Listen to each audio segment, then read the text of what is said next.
after this beautiful panel Great, thank you. with only women, I would like to invite my manel, only men. What was your honest opinion? Was he good? Mr. Phylactopoulos, Mr. Pollalis, Professor Gekas, Professor Austin, and Mr. Kostis Katsanevas. Please come on stage, join me.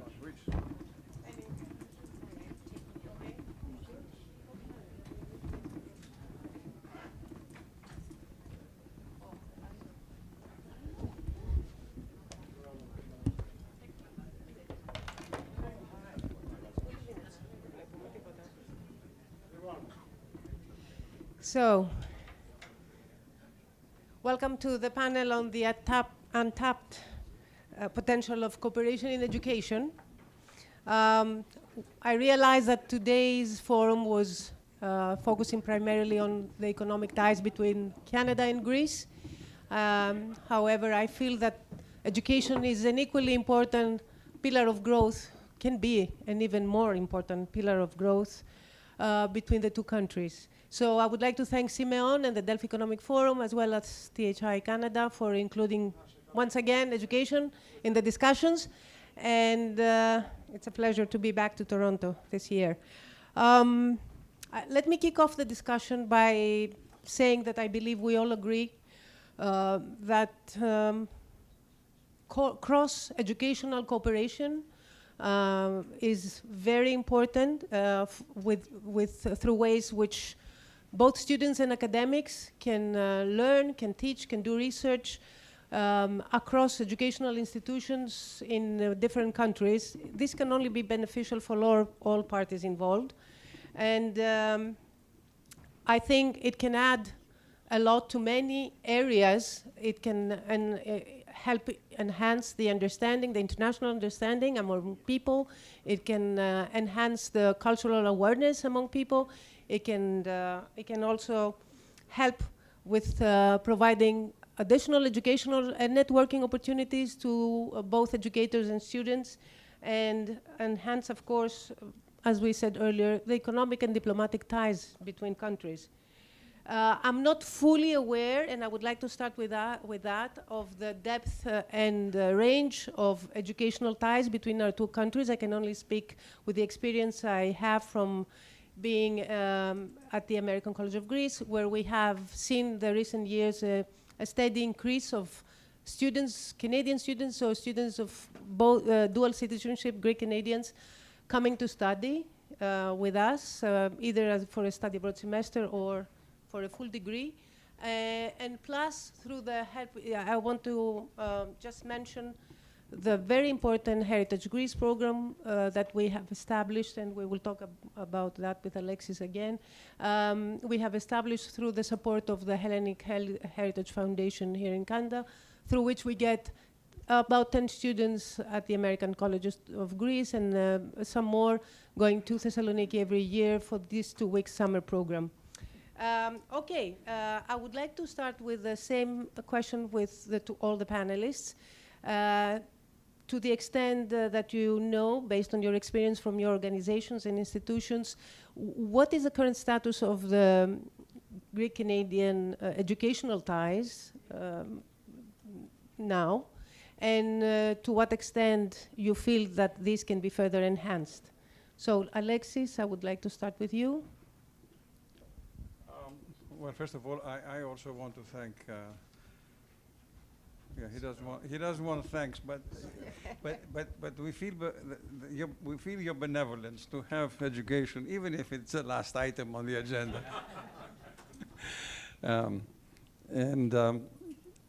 Well, what's the state? The state is one that needs improvement. There are certain. There's a certain amount of traffic, particularly in short-term study abroad programs, summer particularly, and faculty-led programs in Greece. There is no real traffic, I don't think, between Canada and Greece in university-level education, university-level four-year undergraduate education. There is some, well, but not enough. Not enough, yeah. Okay. So, Mr. Pollalis? Okay, thank you, Claudia, and thank you, Simeon, for the invitation. Actually, I was thinking throughout the day that everything said had an education component in it, and especially in the relations, but even when the reference was to the American-US elections, the bottom line is education again.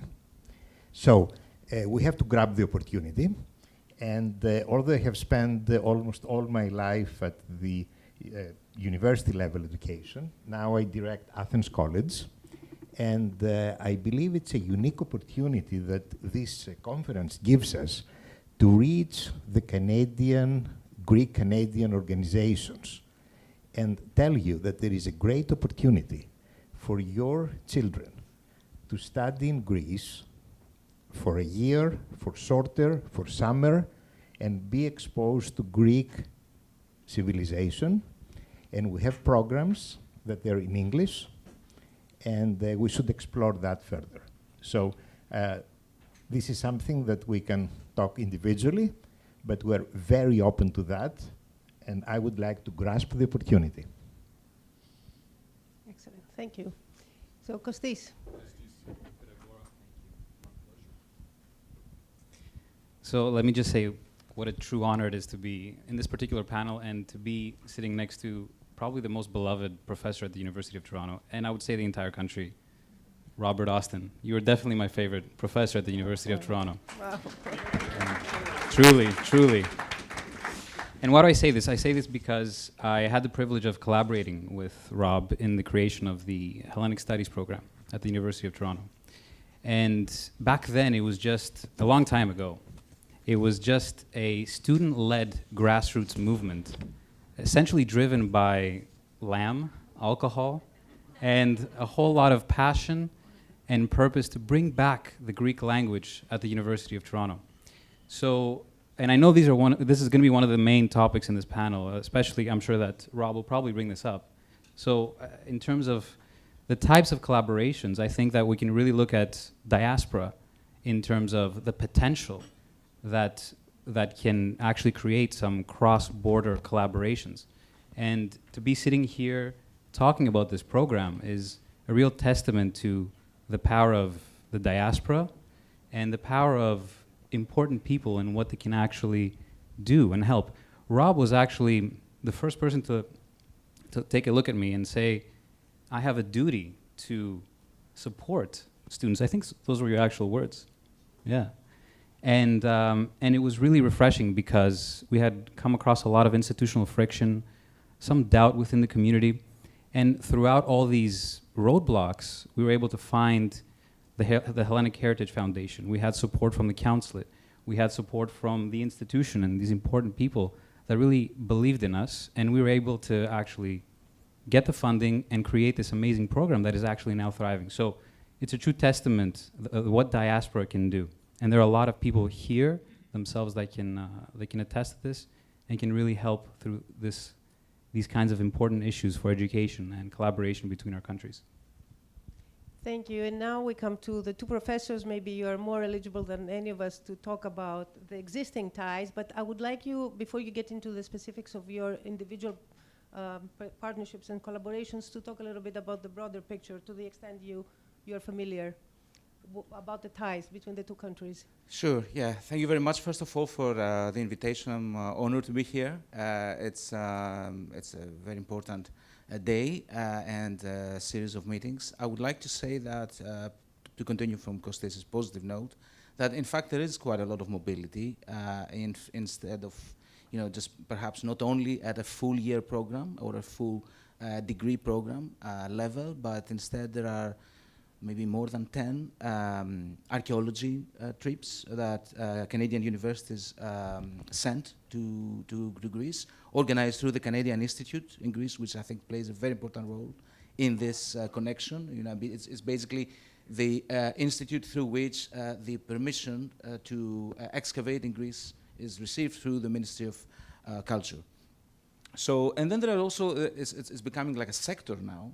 I mean, Alexis Phylactopoulos knows this very well, of all the summer abroad courses that we offer in various universities, University of Toronto, York, several other universities, Simon Fraser now. And then, so there is this group of Canadian students, not all of them, in fact, not even the majority of them Greek-Canadian, who take these courses. And I think that these are some of the best ambassadors of Greece to Canada. So it is obviously, and beyond, in fact, wherever these people will end up living and working. And then there's also the other aspect of the mobility, let's say, that is becoming more and more productive in many ways through partnerships between the Stavros Niarchos Foundations, for example, and some Canadian universities to facilitate the mobility of undergraduate and in some cases graduate students from Greece to the Canadian universities. That there is a memorandum of understanding that facilitates research and training in many cases. So there's quite a few things going on. I think that there can certainly be a lot more to build on. Thank you, everybody. And I want to say thank you, Claudia, very much for hosting us. And Kostis, I have to say thank you because it's not very often you get a student to say you're the best professor in the country. But he was a special guy. And, whenever I talk about the Hellenic Studies program at University of Toronto, I tend to get a little bit emotional because it's actually my favorite program. And the reason it's my favorite is because, to Kostis' point, like, great group of students came to me and said, we need modern Greek language back here. And I said, yeah, we do. And then I was introduced to these guys at the HHF, and we didn't just become partners, we actually became really good friends. And I have to also, because there's some thank yous in order, and we started from nothing. Remember, Kostis, we had nothing, Claudia. When I took over, we had classical studies, as you know, we have the archaeology stuff, right, Sakis, but we didn't have anything on contemporary Greece, we didn't have Greek history, we certainly didn't have modern Greek language. So we started from scratch. And we've been at it, believe it or not, Kostis, it's now been 10 years. And I think, in my career, because I've been at University of Toronto for 25 years now, and in some ways that makes me happy, in some ways it makes me feel very sad. But I think it's the most successful program I've ever run. And I've run an awful lot of programs. And I've always run programs at the University of Toronto. And to Alexis's point, like, we're doing really well. CYA is our main partner, in fact. But in terms of what we did was we leveraged the diaspora. That's the key thing. And the Greek diaspora is not just a matter of size. It's one of the most dynamic communities I've ever worked with. And the other thing I like about the Greek diaspora is that I work with a lot of communities, and I'm hoping we're not being recorded, but not everyone is so positive, right? And something that I enjoyed with the HHF was the positivity of it. But we grew from zero to nothing, and the modern Greek language program is, I would say, the most successful, let's say, mid-sized language program we have right now, if you compare it to countries of similar size. We now have a summer program with CYA. We have 2 field trips. But to your point, Alexis, this is the last thing. Where do we go from here? I do believe you're right. I think we need more mobility. And I think we need more university mobility. CYA is a great partner. So is College of Athens. My one shortcoming in working in Greece, and again, Ambassador Peck did all the introductions more than 10 years ago, I never made it with the public sector. As much as I tried, I could not develop good partnerships with the public institutions in Greece. And that always troubled me a bit, because University of Toronto is a public university after all.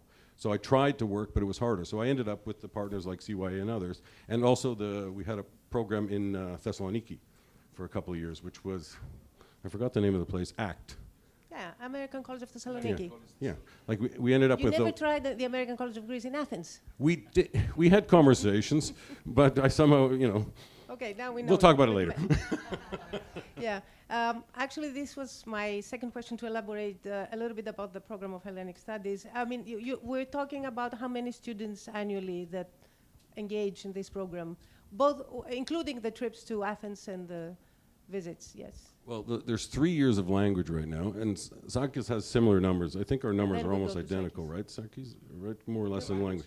No, yeah. I mean at your university. Yeah, we're at capacity. We can't take another student in modern Greek, given the size. We're at first year 50, second year 35, third year would be enough, about 40. Wow. Summer program oversubscribed at 40. Field trip, I take as many students as the HHF's willing to give me money for. Right, and I'm looking at Sotos and the gang like, hello, don't forget about me. But yeah, we can do more, that's the thing. and we can do more, and there's the demand for the programs. But I think we're at the best we've ever been. And are these students of different nationalities or only? Absolutely. Absolutely, from all Yeah, over. it's Sakis' Okay. point. It's really... Sakis, your turn maybe to elaborate a little bit. Sure. I'm glad to. I think, the numbers at the modern Greek language courses are very comparable. I mean, we're also fortunate to have the same professor, Themis Harovositas, who big thanks to him for all his work.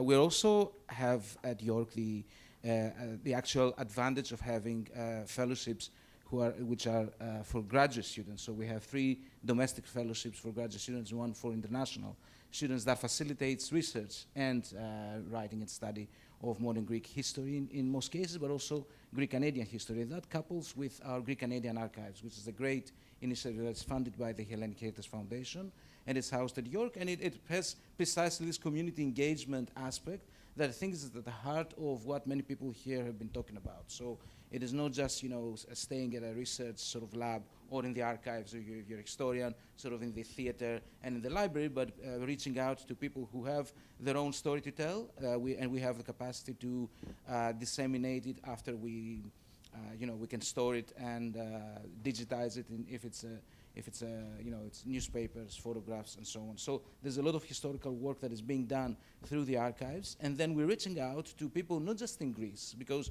that would be in some ways the obvious audience, so to speak, beyond Canada and Greeks Canada, but we're reaching out to people in Greek Australia, so-called, or in the United States and Europe, and that's how we have this sort of more global reach about what we do. So we talk about, with colleagues in Australia and the US, and we're finding out similarities but also differences in how they engage with their communities' past and their heritage. And I think that's something also that other people refer to. How do you reach beyond this sort of, there's this Greece-Canada bridge, but then there's sort of other bridges that are being built in today's digital world. Thank you. Sorry, I will go to Alexis again. How then would you describe, in continuation to what Professor Austin said, your existing collaborations with Canadian University? Well, first of all, I want to point at a person who is right here, that's Robert Peck. And when he was ambassador in Athens in 2013, his initiative was crucial. He organized a partnership forum, university partnership forum, and that was the kickoff. I mean, that was what got the ball rolling, and we are very grateful. Then a disciple took over, and that's Robert Austin, as far as we were concerned. And for CYA, he was the person who spearheaded the first program we had with the University of Toronto, and it's been running since. One was in Greek culture, then we had another course on global health issues, and then other schools followed up. One was York with faculty-led program again in anthropology, and then another one in the one that's been long-standing now and has been running for years, and that's the one that Sakis Gekas is running, and we hope it's going to be running for many years. So we do have these sort of steady relationships that were product of this first initiative that was launched in 2013. Excellent. Just for the record, I want to say that then I give you the floor, that we currently have 53 students from Canada actually studying with us, most of them at the undergraduate level, most of them doing a study abroad program, but some of them doing also a full degree with us. So, I mean, these numbers have been increasing lately. So, President Pollalis, Spiro, you spoke a little bit, you touched a little bit on it in your initial statement, but you represent an educational institution that spans primary and secondary education. And what is the importance of primary and secondary education in general? And how could there be additional ties between the two countries through these levels of education, with summer programs, with 1 year abroad, studying 1 year abroad, or other ways? Can you please elaborate on that? Well, primary and secondary education, but mostly primary education, is about values. And this is more important than what we learn in the different courses later in life. So this is quite important. But let me go back to address what is the problem before we try to find the solution. My kids were born in the United States, were living in the United States, and we realized that our kids would not be what we would like them to be. And we're looking all around, and we're looking that the kids of our friends did not have ties with Greece. So we decided to take a sabbatical, go to Greece. My kids studied at Athens College, eventually became president of Athens College, probably it started from there.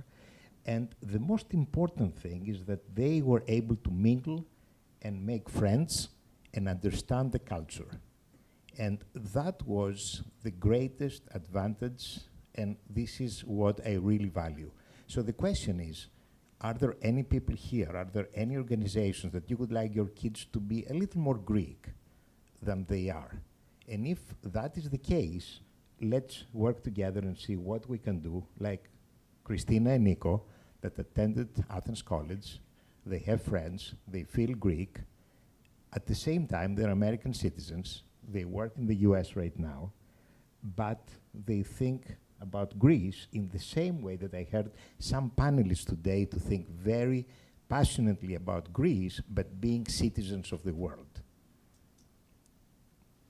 You're very correct about that. And whoever comes to Greece for even for a short period of time and appreciates and understands the culture and the civilization of Greece and the beauty of Greece, they always want to come back, and they become the best ambassadors of Greece, actually.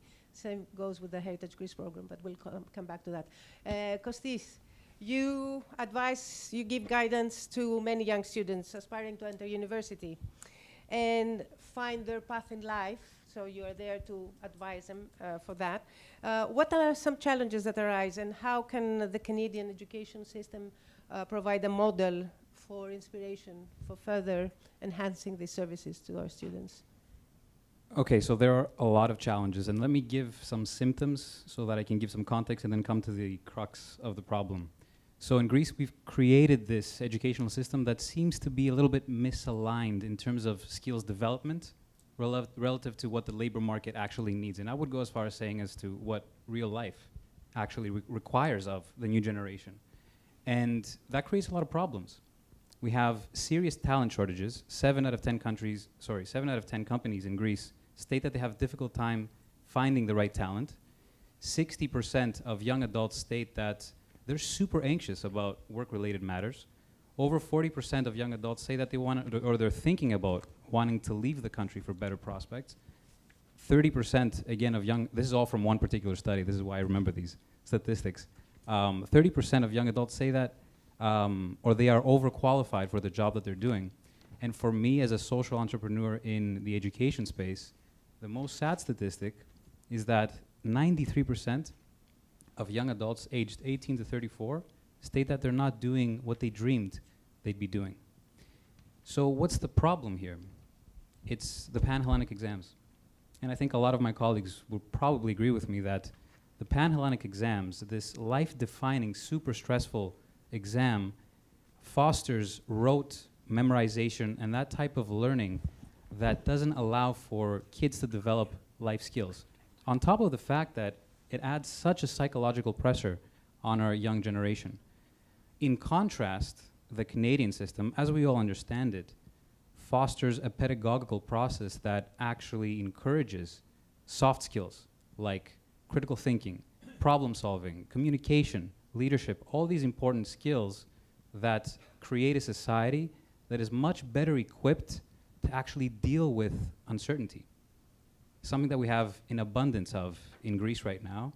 And unfortunately, I think as of November 5th, the global order has a lot of uncertainty. So how do we move on from this? We need to abolish the Pan-Hellenic exams, as I said. So you know that this is now a prerequisite for, under the new law for tertiary education for non-state universities to go through the Pan-Hellenic exams. It had to be done that way, though, because it wouldn't have been fair for.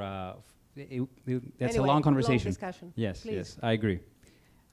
So, what is education if not the means to which we help our kids become successful in life?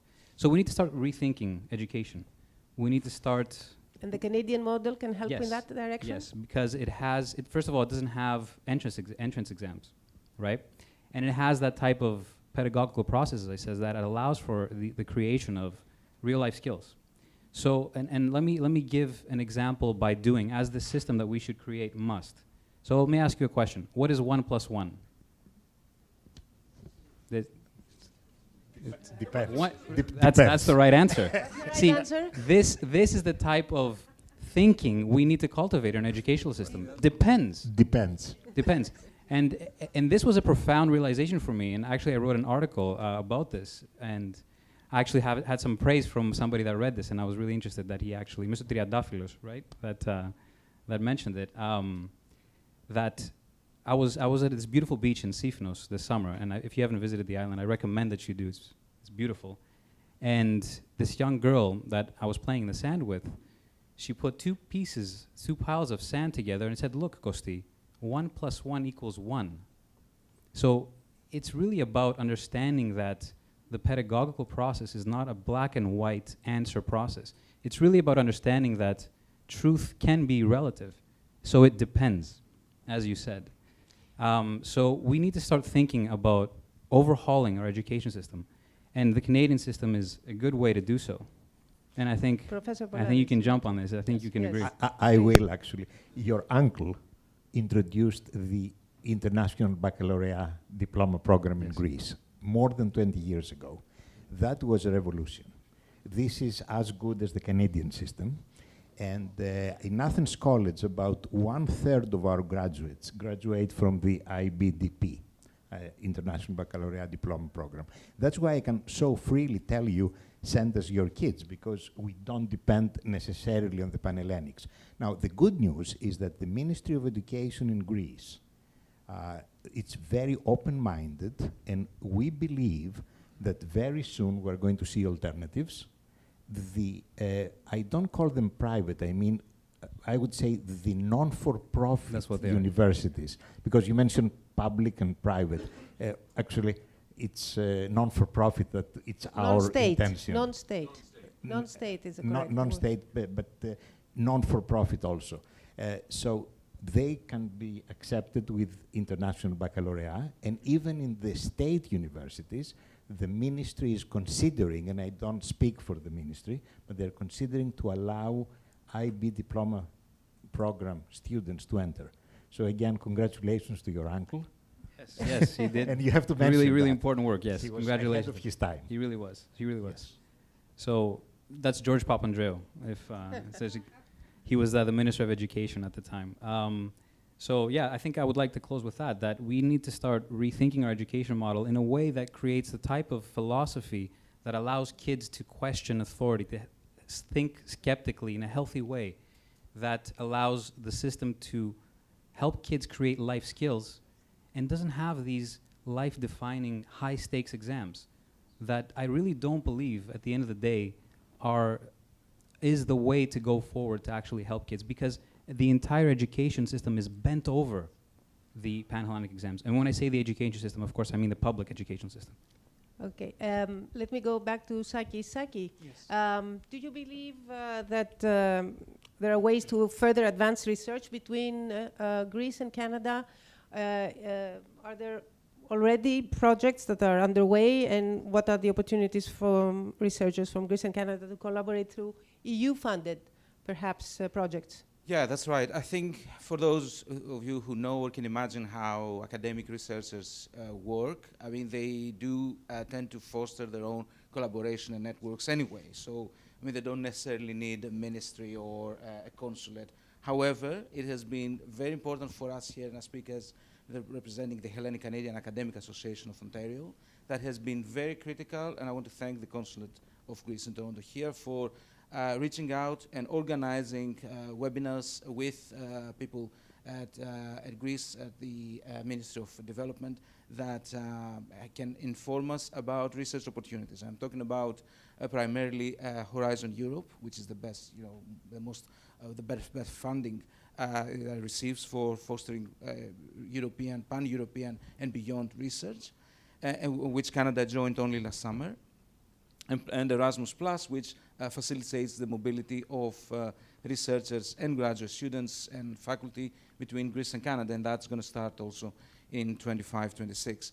So I think there's definitely new opportunities, which are very important. They're going to increase mobility of faculty and researchers who had it in their mind anyway, but they may have not found the right framework to continue to expand their research. On the other hand, on sort of an undergraduate level, if you like, related to what we talked about earlier a little bit, I think we should be doing more of the same. And people in this room, the HHF among them, they've done a lot, and there certainly can be done even more to support courses that are being taught abroad. But also, a model might be moving towards supporting a Center for Modern Greek Studies or Global Hellenic Studies, as we plan to call it, if that bears fruit at York.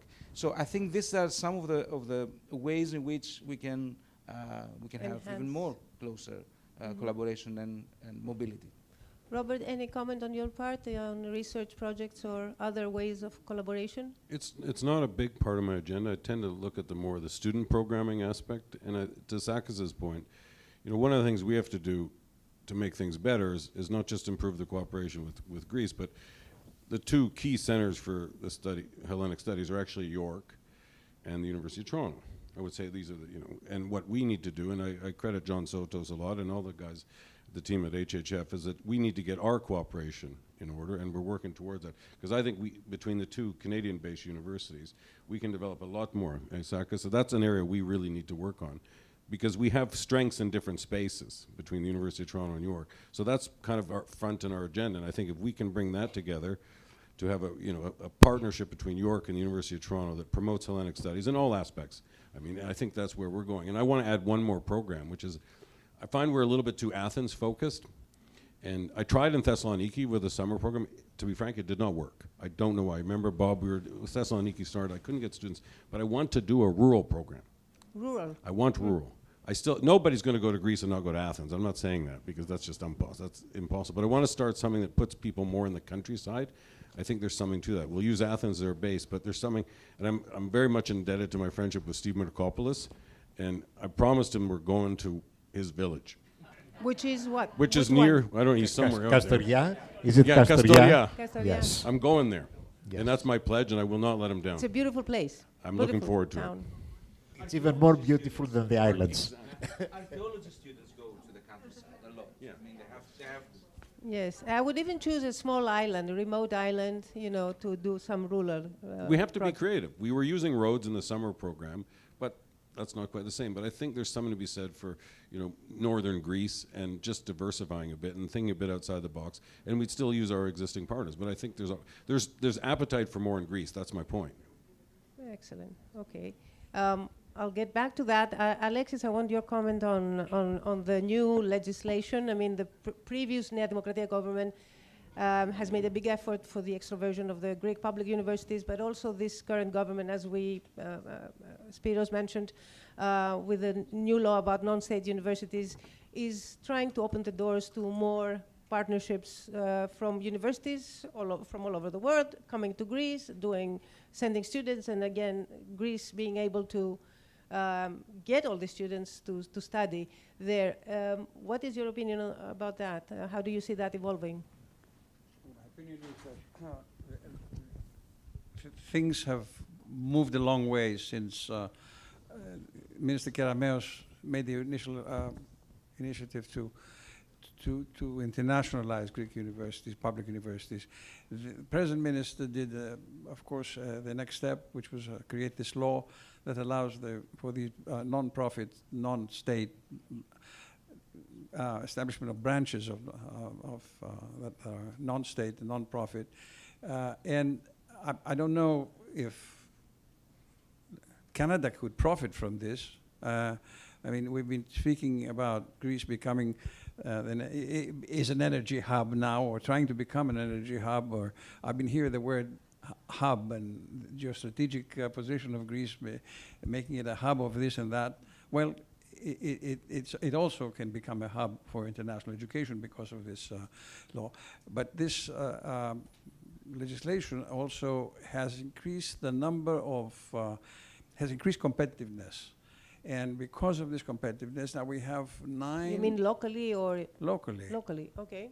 And we have now 9 undergraduate English language programs in Greece. That's something that didn't exist a few years ago. 4 of them are medical schools, medical programs. It's 4-year degree granting programs. Another one is in ancient Greek studies. So things are happening. So Canadian students could possibly come to these programs. I don't see why not. I mean, the cost would be such that would make it possible, I think, for this kind of mobility. Then other things have happened. The establishment of an organization called Study in Greece has been introduced, which is there to promote exactly that, the international mobility. It represents the 27 public universities. Finally, there's... For the first time took part in NAFSA this year in the exhibition in order to attract students. Yes. That's right. They're making themselves felt internationally. And Greece was always absent as a country. Only your school, my school, and a couple of other schools were there, but not Greece. The public universities were never represented in these international fairs. And another aspect of this legislation is that students who come to our institutions can now register for a semester or 2 in a public university. They remain our students, but they can also take courses in a public university. What does that do? It provides the home institution, the security that somebody will take care of the student, will provide the housing, will take care of the student 24/7, will provide mental health support if necessary, and it's very necessary these days, and provide all these services that state schools do not provide, but at the same time, the student will be able to be in the state system and somehow immerse themselves in this new environment. So there is a lot to be done also for the infrastructure to be fully prepared to accept all these foreign students. But I don't want to get into much detail about that. Definitely, the new law provides an opportunity to attract students and for Greece to become, at last, a truly international hub. As you said, our institutions are familiar with bringing lots of foreign students. Yeah. We currently have more than 1,000. Well, every year we get more than 1,000 foreign students studying with us or participating. The point is to get Canadian students. But to get more Canadians, we spoke about that. The experts spoke about that. In the remaining time, I would like to ask also very quickly, what is the 1 or 2 things that you want to see done on the part of Greece so that you are able to send more students, or to accept on the part of Canada so that you are able to accept more Greek students coming to Canada? Professor Austin? That's a tough question, but I think Greece is doing okay. I don't think I think the problem in Canada is very multicultural, but it's not always international. And this is something people lose sight of sometimes. I don't have, our exchange numbers are low across the board. I mean, maybe it's the same for Sakis, but I actually think the problem is a little bit more on my side of the ocean than on the Greek side, because not all students come to international experience as something that's essential. I actually believe it's essential. I think it's even better to borrow a bit of money from your mom or from the bank or God knows where and do it, because it's going to change your career and it's going to change your life. But I'm still in the selling mode for that, because that's not an automatic thought. CYA knows and other places know. Americans come to that realization much sooner than Canadians about internationalization. Sakis? I would like to follow up exactly from what Rob said. I think the problem is, from our side, so to speak. I'm quite surprised to hear that University of Toronto is facing the same challenges in terms of its convincing, so to speak, its students to travel abroad. It's become very expensive. It's become way more expensive than it was when I started offering this course back in 2015. The summer abroad course. We are sort of, in inverted commas, competing for the same apartments, different courses that CYA offers, for example. So we need some support from everyone, everywhere we can get it. From sponsors in the Hellenic Initiative, the HHF, individuals, the universities, of course. And as people will know, universities in Ontario, at least, or across Canada, they are facing tough situation. So I think on the other hand, there are very important developments when it comes to how people in Greece and how universities in Greece are changing, and the examples that Alexis provided are exactly those. So I think there's only better times ahead, with the caveat that this can become a lot more expensive and it needs a lot more support, financial support. We should take the opportunity to congratulate the Hellenic Initiative for establishing this year, for the first time, 4 scholarships to top students who have come to Canada to study. And this was actually agreed last year, perhaps during this forum. These students have come and are studying already on full scholarship, exceptional students, and with the promise to go back to their country after they finish their studies. And if I may add to that, I mean, because I wasn't a member of the selection committee, I mean, they're not just students, I mean, they're stellar researchers. Okay. So, these are people who will have a career, and I want to refer again to the Stavros Niarchos Foundation program of funding 3 undergraduate and 1 graduate student to come to York, like they do in McGill, and they do in Simon Fraser. They funded, as people would know, a whole center there, which allows people to build their careers on that. So there are some really important... Kostis, a final comment on what needs to be done, or?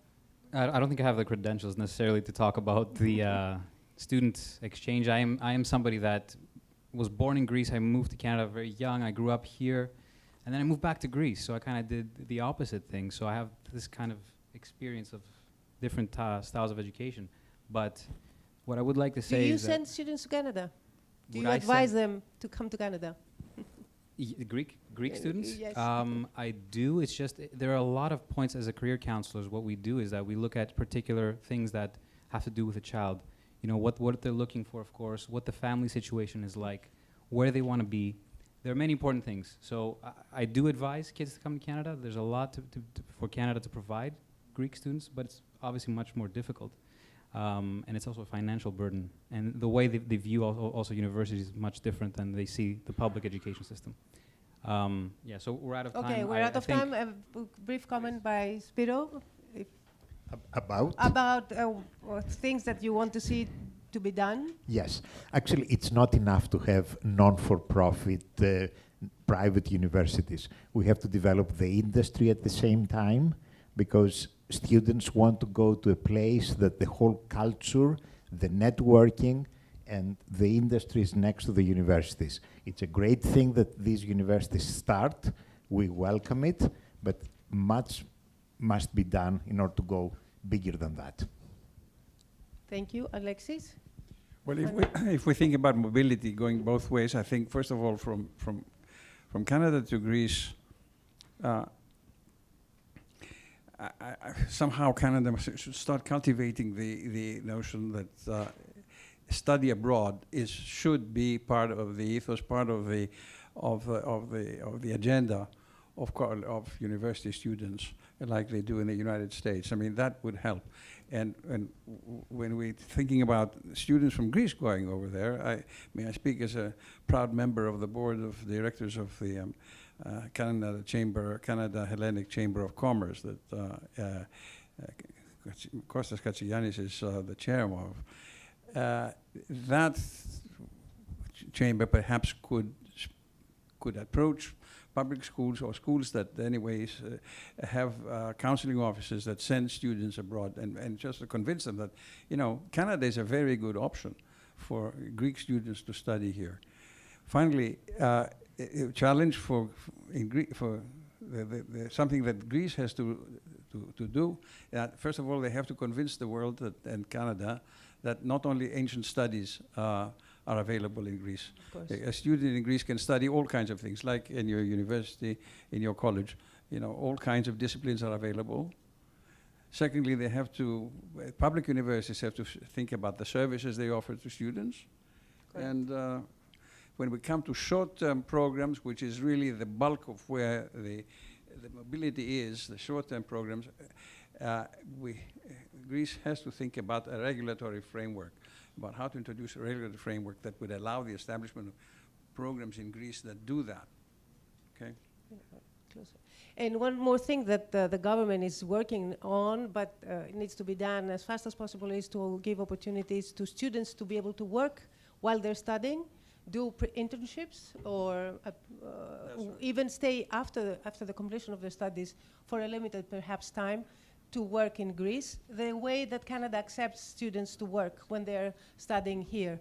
And as a final point, I would like to thank you all of you, but I would like to thank Tony Lourakis once again for starting the Heritage Greece program for Canada by sending the first students from Canada during his leadership, and the program continues, but with the current leadership of the Hellenic Heritage Foundation, and we are very thankful for that. I think, Alexis, you would agree that this is a transformational experience. This is what all the students who participate say, and this is an immersion program that offers to students, Canadian students as well as American students, most of them are Americans, the opportunity to get to know their motherland. And those, again, once again, become the best ambassadors of our country when they come back home. So anyway, thank you all for your attention. Thank you for your comments and participation. Thank you all. And see you at the dinner.